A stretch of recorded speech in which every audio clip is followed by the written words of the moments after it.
it's me from Santo Domingo, Spain.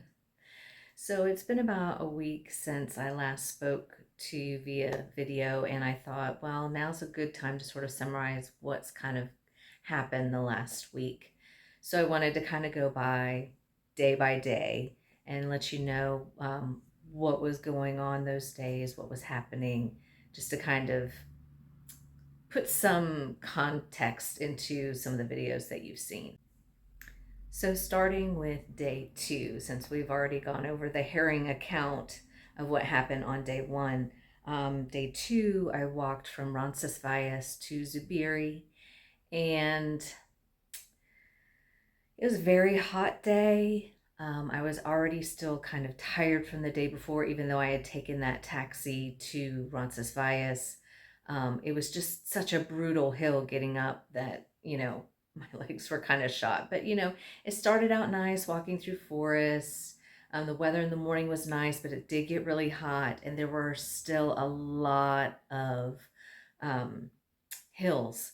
And when I talk about hills, I go back and I look at the videos and I look at the elevation, what it looks like, and it looks like it's like this, but y'all, they're like this. It's crazy. So there were quite a few of those kinds of hills, and then the fun part about Zubiri is after you've climbed, you have to go down, down, down, down, down. And that's where the rocks are. And I tried to impress upon you by pulling some information off the internet about how bad that downward section is going into Zubiri. All the pilgrims call that little rocky area, what do they call it? The dragon's teeth. Yeah. So nobody liked that, and everybody got blisters that day. It was just a mess, a mess. I can't even believe that they still allow pilgrims to descend that. It was that treacherous. I mean, treacherous. I almost bit the dust like 3 or 4 times. I really thought I was going to die. And it's not just like a little bit, it's you've gone up all these hills and now you've got to come down. And it was like, it took me probably 2 hours to get down. So that was day two. One more thing before I forget about day two. When I got to Zubiri, I had to, well, actually, the company that booked everything, they had hired a driver to take me back to my accommodations in Burketta because Zubiri was just flat full. When you start the Camino, because the stages are pretty well kind of set in stone. There's not a lot of in between. People have to stay in those specific towns and cities. So when that happens, there tends to be like this bottleneck of pilgrims. And that's why I ended up having to be driven back to Briquetta. I stayed there, and then the next morning, my driver drove me back to Zubiri, and I continued on. But you know, I thought I would be missing out not being in Zubiri, but when I went to Burketta, I had my first pilgrim's meal. And there I met some very, very sweet people. There's an older couple married. They were named Radine and Ed, and they're from, I can't remember where they said in the States. I do apologize, but they are now living in Costa Rica. And then I met Jeffrey, and Jeffrey was born in Thailand, but he now resides in Australia. And then this other couple, we tried our best to talk to them, but I think they said they were French, but they live in Switzerland. So I was trying to pull out my French from high school. Didn't do a great job, but with Google Translate a little bit and just some hand gestures, we talked and we got their names, and they are Paolo and Angelique. Now, Paolo and Angelique, I've seen throughout my travels up until this point. We're pretty much on the same stage. We hit the stages at the same time. Whereas Radine and Ed, they were taking it more slowly. They're in their 70s, so they were like very slow. Jeffrey is just off stage somehow, and I don't know where he is. But I did want to let you know that it was a fabulous dinner.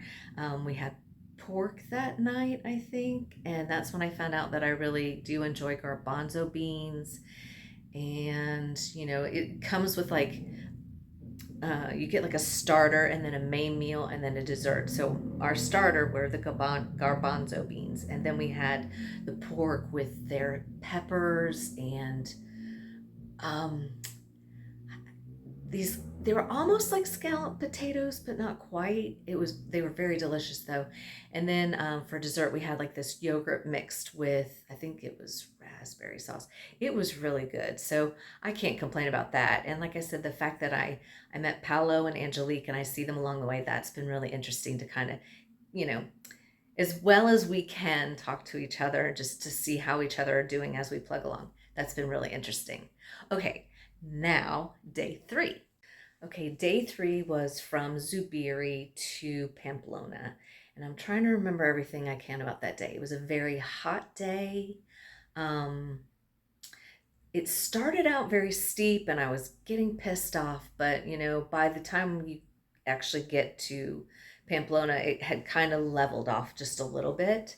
Some of the things I do remember about that day, I walked along the river a little bit, and in this one area, there were some very steep rocks going down, and I took pictures of that. But again, the elevation just doesn't show up in these pictures.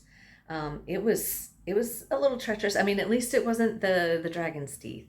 They were like, they were built that way, but they just were very steep. And it was nice to be walking, in the forest type area. And I remember thinking, taking a look at my water bottle, and I was getting really low on water. And I was like, oh gosh, I need to get some more water. I hope we come into a town soon. And sure enough, as soon as I came out, there was this nice little bar area, bar cafe. They call them the same thing, bar cafe, where I had lunch. I had a really nice bocadillo, and then they don't have Diet Coke here. They have Coke Zero, so that's what I've been drinking a lot of, and that was just really good. But on the way, um, I ran into this guy named Efren Gonzalez, and he's got a channel on YouTube, and he's very famous in the Camino circles. So he was doing the Camino Frances backwards. He's done like, I don't know, 7 or 8 different Caminos. He's done the Frances, the Portuguese, both the coastal route and the inland route, the Norte, the Inglés, the one that starts in Oviedo, like all of them. So what he had left to do was to do the Frances backwards. So that was kind of cool. And I did see via social media that he did make it to St. John's. So good for him. I got my picture taken with him, and he took some video of me and this other lady talking to him. So I don't know. I'm gonna have to pop onto his channel and see if I show up in his videos. If I do find it, I'll link it for you. But he usually finishes a trip, and then it takes him about a month or so to put out all the videos. We'll see. Let's see what else about that day in Pamplona. Okay, so here's the fun part. It's really nice when you stay in the small towns because once you get to the town, you pretty much go straight to where you're staying. But like in Pamplona, it's this huge, big metropolitan area. So once you got to Pamplona, then for me specifically, it took me like another mile and a half to get to my hotel. So that I wasn't too thrilled with. But anyway, I made it, and it was nice. A lot of families out. Everybody stays out late. They eat so late here. It's really kind of crazy. And then they are trying to hold on. You can tell culturally they're trying to hold on to that time of I forget the name of it. It'll come to me. My memory's getting better, believe it or not. It must be something in our food back in the States. But that period of time where they sort of take a siesta, they are still trying to hold on to that. Even though there's pilgrims, a lot of bars are still open, but like the grocery stores will be closed, the laundromats will be closed, everything will be closed from about 1 o'clock to 3 o'clock in the afternoon. And I don't know that the Spaniards are actually, I don't think they're actually sleeping, but they're definitely not working. So good on them, I guess.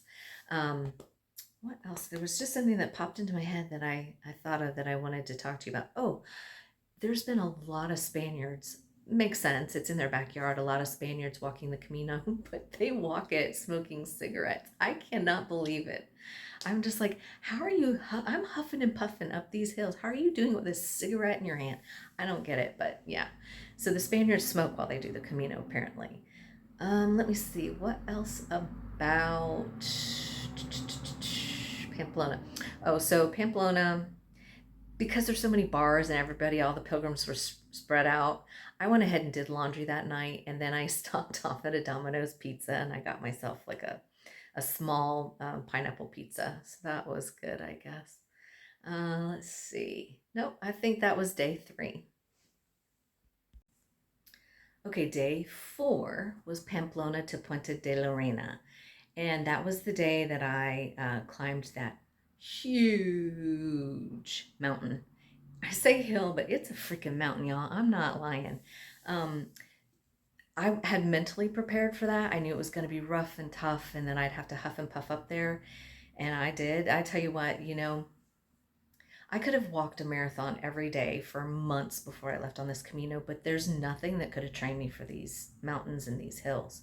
I mean, think about it. In Florida, we live below um, sea level. So just going up these hills are like killing me, at least, trying to get my breathing, and then my legs and my feet hurt. And it's just been crazy. I've talked to a few people who sort of explain that sometimes the best way to do it is to start walking. And as long as you're not breathing heavy, just stick with that and go with it. Don't try to go any faster. Don't try to go any slower. Just stay in the groove and look down and just keep going.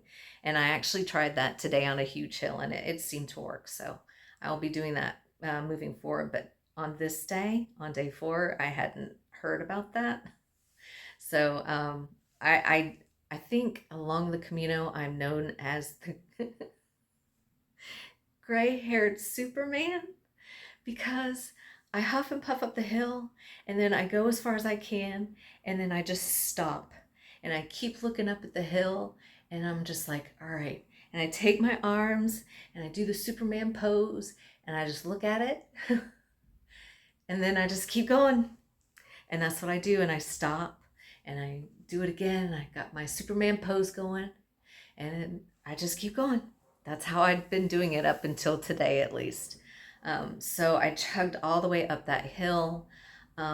It was nice. It was an accomplishment getting up there to I think it's called I'm blanking right now, the Aldon del Pardon, which means the hill of something. I put it in that video. Sorry. I'm trying to do this as quickly as possible because I still have to go do laundry tonight and go out to dinner and get ready for tomorrow. So Alto del Perdón, and it's the Hill of Forgiveness. That's what it is.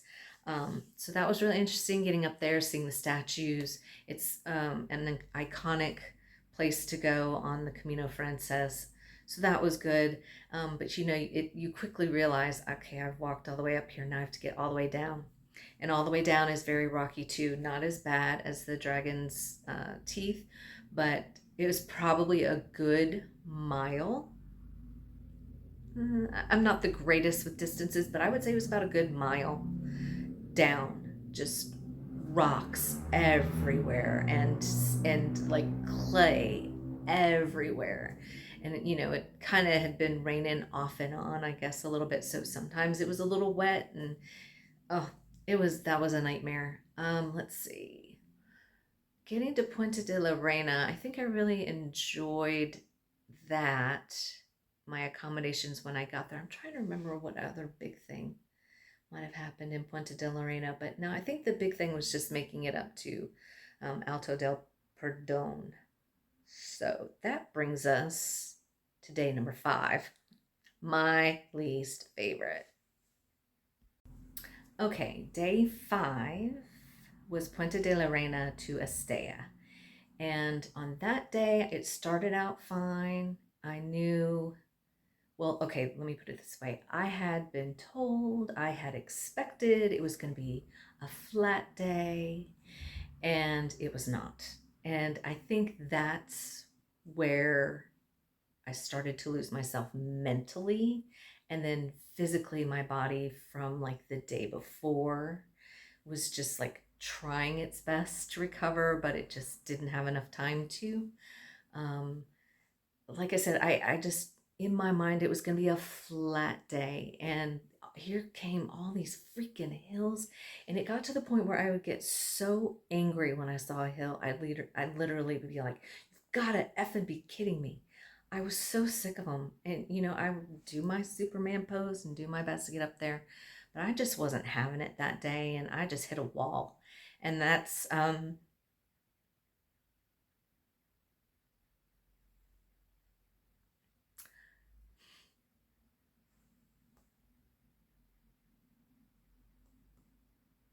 when my dear friend showed up and helped walk me through the last 5K of that day. I wouldn't have made it without her. I had it. I was so tired. I couldn't get my head straight. I just was done. I was over it. And I really thought I was going to quit that day. But if it weren't for her, and I can't believe I'm blanking on her name right now. I know I wrote it in the video. But if it wasn't for her, I absolutely wouldn't have made it. So that was day 5. One last thing I'll say about day 5 is that I really did enjoy my accommodation there. Estella is absolutely a beautiful little town. And that was Mother's Day. And I ended up eating at this one place really close by and had probably the best hamburger I've ever had in my life. It was cooked like medium rare. It had lettuce, tomato, onions, not just regular onions, caramelized onions, and an egg, and I don't remember what else, but it was so delicious. That was the one highlight of that day. Okay, moving on to day 6. Okay, day 6 was Estella to Los Arcos, and I think so far that has been my very favorite day of walking. It was just lots of rolling hills, lots of beautiful flowers. The weather was gorgeous. It wasn't too hot, it wasn't too cold. Um, my body didn't hurt too badly. I was in much better spirits. I I don't know what else to say about that day. Just that I found my smile that day. I was enjoying the conversations with people. It just was a very, very lovely day. I don't know what else to say about it, and I think that video kind of speaks for itself. Moving on to day 7. Okay, day 7 was from Los Arcos to Logroño. That was a long day, probably the longest I've ever walked in my entire life, like continuously. It was a 28-kilometer day, which I think it's somewhere around 18 miles. Um, I did it, but it took everything out of me. I should have probably stopped and taken a taxi or a bus from the town that's about 6K away, something Del Toro or something like that. I can't remember. Um, but I went ahead and walked that last 6K and I paid for it. My feet hurt so badly. Like, they felt like I was being stabbed, and I've got so many blisters from that day. My feet are a mess, a mangled mess. They just are. My legs didn't feel so good either at that point.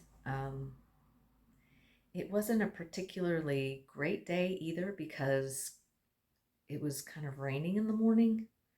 Not hard, but just enough to piss you off and make you have to take out your poncho, and I had to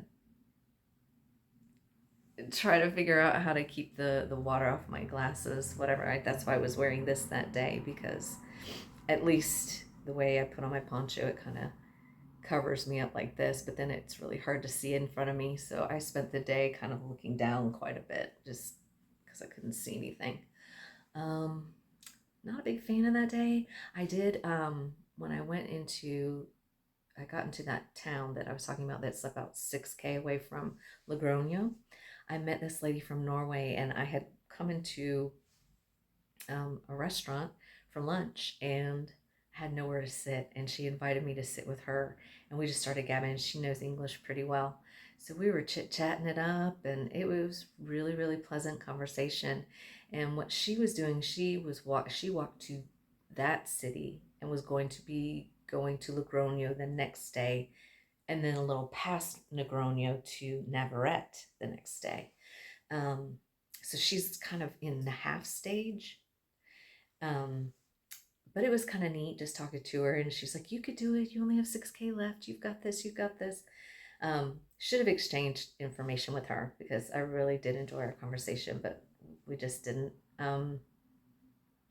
So I finally made it to my hotel, and I was in lots and lots of pain, and I knew that I had like overdone it, really overdone it. And so that's when I got into day 8. So day 8 was from Logroño to Najera, and I got as far as Navarrete. And ironically, ran into my friend from Norway, who she was telling me the day before that her hip was hurting her really bad, and she was very, very slow. And I think I saw her pass me as I was walking. And I'm like, I think that's her, but I wasn't quite sure. And I was like, she was lying about her hip because she was flying. But at any rate, I overnight before I started walking, my knee started swelling up. So that morning, I walked out with like pins and needle feet, and then a swollen right um, kneecap, which it's still kind of swollen, but after yesterday it was better. And just as soon as I walked out of my hotel, I was like, there's no way I'm gonna be able to walk another 28-kilometer day. There's no way. So I told myself, okay, just get to Navarrete, which was about 7.5 miles away. And y'all, it took everything I had to get there. Oh gosh, I really thought I was going so slow, so slow. Like, I'm a slow walker, but when you're a slow walker and you know you're walking slow, I mean, slower than normal, it was horrible. I got to Navarrete, and I sat my butt down, and I just like, okay, at least I made it this far. And I'm looking at my phone trying to find taxis and stuff. And I overheard this lady, and she was talking about how she was going to take a bus from Navarrete to Najera. And I was like, did you just say a bus? Because, I didn't even think bus. I was just thinking taxi. And she's like, oh, yeah, there's a bus stop real close by, and it's only like €3 to take the bus to get to Najera. I was like, can I go with you, please? Because I'm still trying to figure out how this all works. And she's like, oh, absolutely. She's like, I take a bus like at least every other day. She's like, I've already walked this Camino before. I'm walking it with my sister-in-law, and I just do the parts that I want to do. And I'm like, oh, that's kind of cool. So that's how she's doing her Camino. But she's the one that actually told me how to get up the hills without, too much issue. But we had a really nice conversation too, and that was kind of nice. Um, and yesterday I just really took it easy, and I like put my feet up against the wall to try to get all the stuff to drain back down, and tried to do my best to really take care of myself. And it worked out because today was a lot better. So today is day 9, and it was a very nice day. It was like trying to think. I can't remember how many kilometers, but in miles, it was probably like a 12 and a half mile a day. It was perfect for me because the weather was beautiful. My feet felt much better. Um, my right knee was starting to feel better. It's still a little inflamed, but I mean, I felt like I could feel my legs again instead of just like kicking forth like these logs. I actually could feel my legs walking. I don't know how else to explain it, but yeah, today was a pretty good day, and I had so okay. When I talk to people, it's usually during lunch or around supper time, because when I'm walking, I walk so slow that like I'll have these very superficial conversations with people, but they'll go, and I'll tell them, look, if I'm a slow walker, just go ahead. You're not gonna offend me. I don't want to hold you back. So I have like these little conversations, and then people go, and then I see them at like a bar, and we wave hi and stuff like that. But today there was a guy named AJ, and he was walking with this other guy, Mark, that I had met. And Mark's a fast walker. AJ's not. And so you could tell Mark was kind of like passing AJ off to me. Poor AJ, he's probably thinking, okay, she's slower than I am, but he was really cool. He stayed with me. And there was one big, long, continuous hill today. Um, and he and I we trudged up it together, and we didn't stop. I didn't stop not once. Made it up there. He was super, super sweet to kind of like get me through that. And he's doing the Camino with his wife and his wife's friend. And his wife's friend is a hoot because she reminds me so much of Connie. And it's funny because his wife is more like me, the quiet one. And their friend Dawn she's like, Connie, I just sat there and looked at her. I'm like, you're just like my best friend, Connie. She's just a funny, funny lady. But so I had lunch with them today. That was really kind of nice. And then walked in and got to my hotel, and it's really kind of nice. And I want to cry because they actually have a vending machine downstairs with Coke Zero. For whatever reason, they don't have Diet Coke in Spain. It's all Coke Zero, so I've kind of transitioned to drinking Coke Zero. But there's a vending machine downstairs. There's a pharmacia across the street, and then I'm gonna do some laundry, and I forget what they call it, lavanderia. I'm going to the lavanderia to do my laundry in just a little bit, and then I'm gonna get something to eat, which like I think I'd mentioned earlier in some of these videos that they don't eat till like 9 o'clock here in Spain. It's crazy, but anyway, I'm gonna wrap it up now, and I don't know if I've decided yet if I'm gonna show the pictures from today before these talking videos or after. So now I'm just going to wrap it up and just say thank you all for following me along my journey. I've had up days, down days, so-so days, but all in all, this has just been a very wonderful experience. And I can't believe, let's see, 9 days in, I won't do the math, but it's like less than a month away and I'll be done. I can't believe it. I think my body is finally transitioning to where I'm used to walking at least every day, and I've got my routine down, so that's good. I feel like a pilgrim, and I'm walking the Camino, and I'm enjoying it. So stay tuned for more. All right, buen Camino. Love you. Miss you all.